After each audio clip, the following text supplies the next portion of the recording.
Given the kind of market conditions we are in, do you think the government disinvestment drive could take a serious dent? Government disinvestment, has to be thought of differently. I remember when Maruti disinvested at 125 rupees. I remember when Punjab National Bank made the first issue at 32 rupees. And said they made the issues at prices that were viable. It was not high or low. That's what a public issuance really means. If the government takes a view that we need to make a disinvestment, because that's good, and you have to do it in the market of today.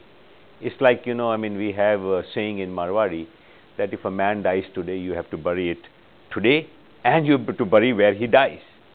So these are, moment decisions, and great leadership lies in taking those decisions. So if we take decisions like this, the market has enough appetite for that. But if I were to sit on a high horse, no, I want only this valuation or that valuation, or if there are other considerations, then I do not know. So I would say that yes, it is dented, and it's not at all dented. So you're not very excited about the FP opportunity, whether it is SAIL, ONGC or IOC for that matter? You see, question is the market has been in a trend, and it's partly to do with that. It's also been the whole policy environment that has also got partly to do with this.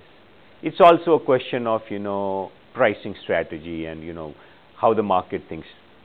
And contrast this with a Coal India, where the government said that we are doing something momentous, we are doing something seminal, we will change the future of this huge sector. And the government was very steadfast in it. So there must be a set of players which is different in this case than compared to another set of players. I do not know. Government is too complex and therefore difficult to make sweeping statements about. But it's a great example of what can be done. But last time, Mr. Bhanshali, when we interacted, you predicted that markets will remain range bound, and in the last 6 months, markets have been range bound. So what is your next big prediction for next 2 years now?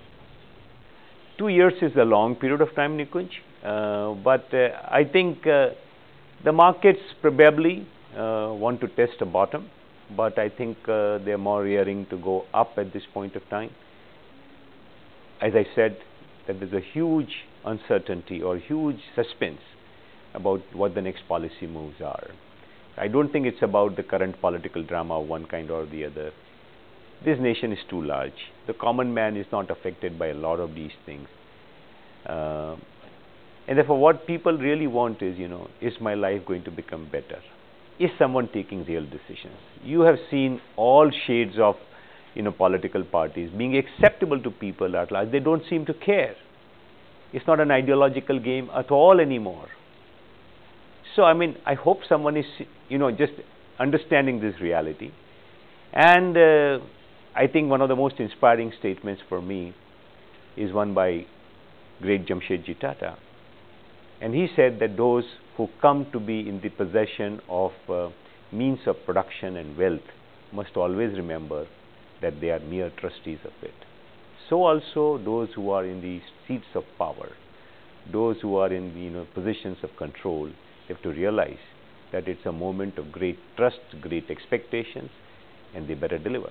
How has the life changed for Vallabh Bhanshali after the Axis Bank ENAM deal? Well, a lot of my time is going into completing the deal and thinking of how we will execute the design that we set out to do. Otherwise, my life is fairly kaleidoscopic. I have a lot of other interests, and I'm looking to go into newer areas.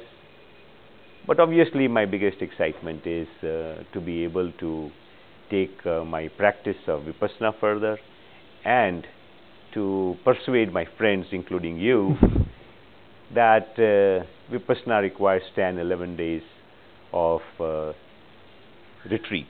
This is taught only residentially. But I think the biggest revolution going around in this world today is Vipassana.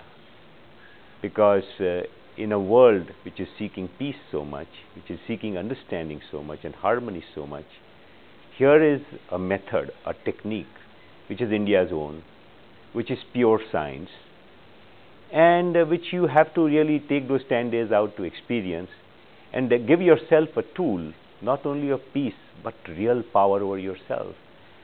So I think it's a big responsibility for me, having benefited so much from it. So I happen to be the chairman of the Global Vipassana Foundation.